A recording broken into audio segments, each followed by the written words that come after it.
Bonjour les amis, bonjour, j'espère que vous allez bien aujourd'hui, jeudi 22 septembre. On va voir également qu'il y a eu pas mal de volatilité ce matin sur les coups de 10 heures, à la fermeture des marchés asiatiques, notamment japonais. On va voir pourquoi, qu'est-ce qui s'est passé exactement, et pourquoi le JPY s'est emballé, il a explosé, et ce qui a fait chuter donc toutes les paires de devises qui sont cotées face au JPY. On va revenir à ce qui s'est passé hier, voilà, on va zoomer sur le Dow Jones, l'indice phare américain. Donc on voit que clairement, alors là, même ceux qui s'y connaissent pas en bourse, on voit des petites bougies, peu de volume, et puis bah d'un coup ça s'excite. Donc c'est clairement c'est à ce moment-là que ça s'est passé au niveau de la Fed. On a eu donc à 20h pile l'annonce des 0,75%. Il y a eu un sacré rejet baissier quand même. On est passé de 30 875 à 30 430, plus de 450 points quasiment de perdus en quelques minutes.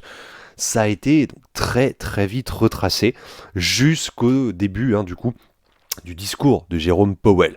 Donc Jérôme Powell a quand même bien dit, il a été rassurant sur certains points, il a dit on voit qu'il y a des ralentissements de l'augmentation des prix aux États-Unis ces derniers temps, ça demande à être confirmé, il faudra vraiment qu'on soit sûr qu'il y a un frein et qu'il y a un petit reflux des prix, et notre objectif c'est que l'inflation revienne à 2%. Et puis comme d'habitude il a rajouté un mais, et du coup là c'est parti en latte à ce moment-là, puisqu'il a dit c'est bien tout ça, mais on est très loin d'avoir notre 2% d'inflation, de 1. De 2, même si on a 2% d'inflation derrière, il faudra qu'on soit sûr que ce soit bel et bien calmé. De 3, le mec il dit ça devrait quand même, la hausse des taux d'intérêt, ça devrait durer 2023, voire 2024. Donc c'est là où ça a commencé à déraper sur les marchés.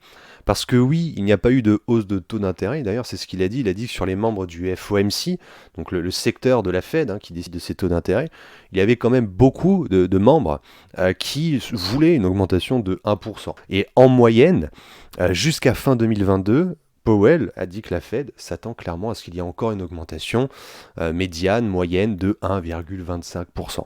Donc là, on est à 3,25%.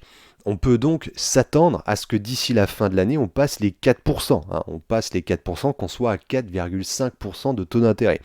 En tout cas, il faut savoir également que sur les cryptos, ça a suivi, ça a clairement suivi les indices américains et sans surprise.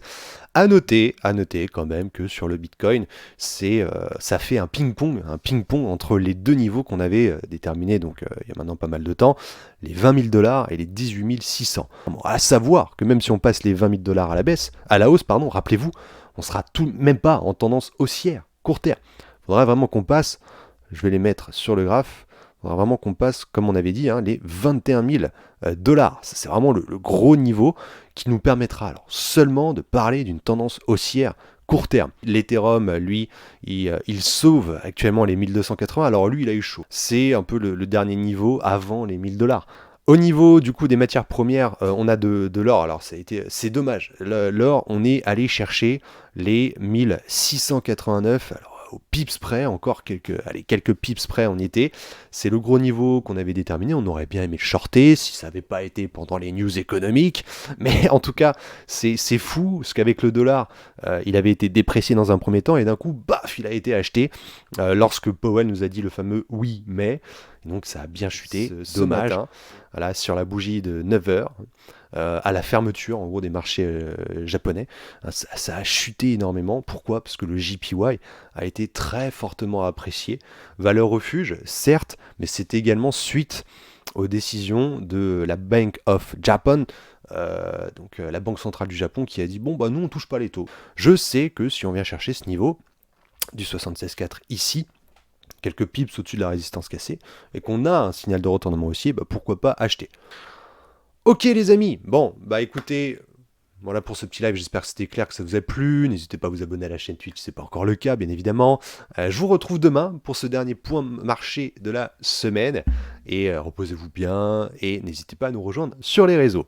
Ciao les amis, à bientôt.